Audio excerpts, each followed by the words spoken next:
Hello everybody, welcome back to my channel with me, Ivan Florentino, and for today's video, here is a drawing of Suit Samus.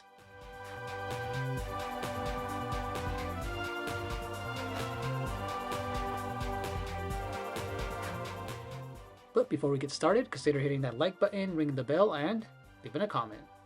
So, let's get to it.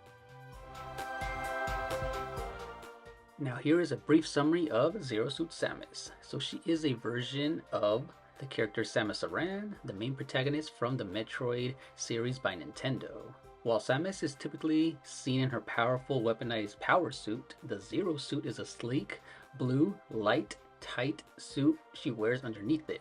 This version of her is unarmored and showcasing her agility and acrobatic combat skills rather than her heavy firepower.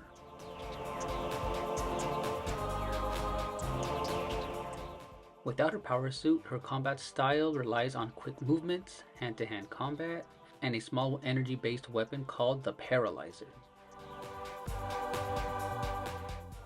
And the Zero Suit appearance introduced prominently in Metroid Zero Mission in 2004. Zero Suit Samus became well known for her appearance in Super Smash Bros. Games, where she has a distinct playstyle focused on speed, agility, and precision.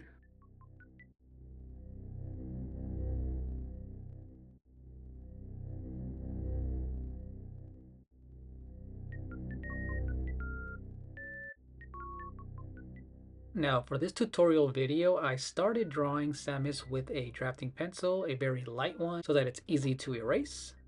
And one of the reference photos that I found that was super helpful was this Zero Suit Samus that was super detailed and had a really cool pose with her pistol and a floating Metroid to the left of her.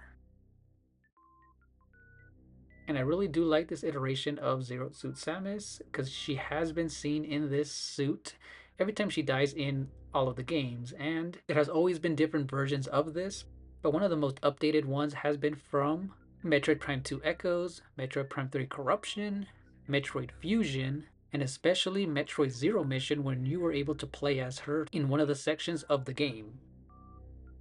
And it's pretty cool to see how the design has changed over time, and it's pretty cool that she has kept that ponytail look with her skin tight suit, basically called a Zero Suit because she doesn't have her classic orange heavy armor, her Varia suit.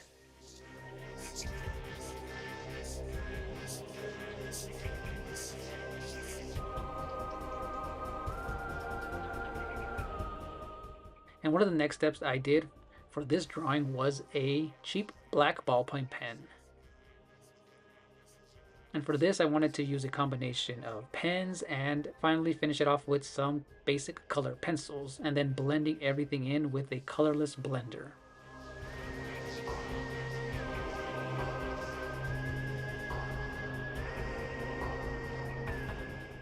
And as you'll notice, as I'm adding all of this pen and when I was making the drawing, it's not going to look exactly one-to-one because I'm always changing the position of some of the poses just slightly.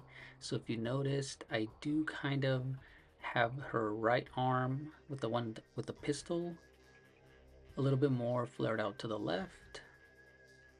And even her chest isn't really facing up, and the way that she has her hips and legs isn't really prominent, but the way she's posing where she's leaning heavily towards her left side. And these are all, for the most part, changed on the fly. And this is all part of the fun when it comes to sketching and kind of just changing things up as you see them.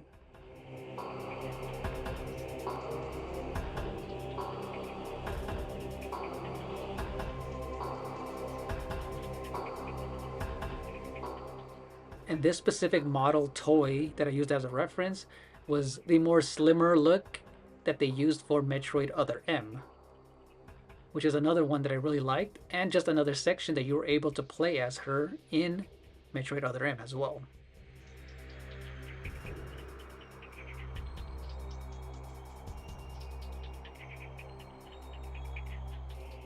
But yes, after finishing the outlining of the ballpoint pen, I colored in her blonde hair with yellow, two different types of blues.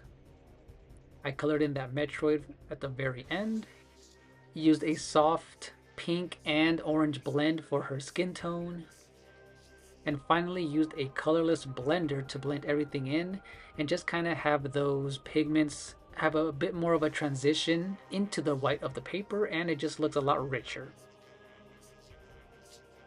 And before achieving the final detailed look, it's always great to do a base light color tone just to see where everything's going to go.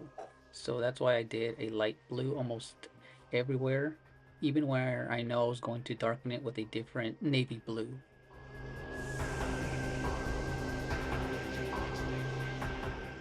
And one of the things that I really enjoyed doing was leaving the paper white in the areas that you see that are shiny on the reference photo. In the chest area, the middle of her stomach, some of the hips, and some parts of the arm where the light is hitting the reference photo. I left that paper white, and that will give the illusion that it's a highlight, a pure white highlight. And you'll see that this gives off that shiny metallic almost look for that tight suit. And I think this was really effective because it is kind of hard to erase color pencil if I didn't do that step from the very beginning.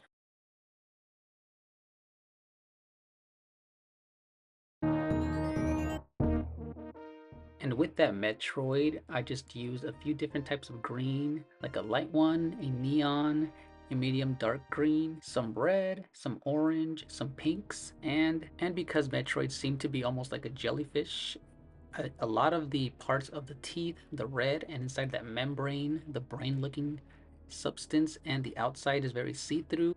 It has a shiny, almost wet surface. So I left some of those highlights just white so that it has a reflective wet look.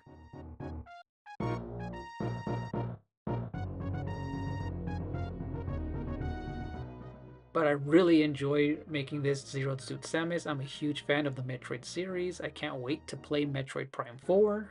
And let me know down in the comment section below what you think of this fan art. Are you a fan of the series? Are you a fan of Samus? And enjoy the rest of this time-lapse video. Thank you for watching and see you in the next one. Bye-bye.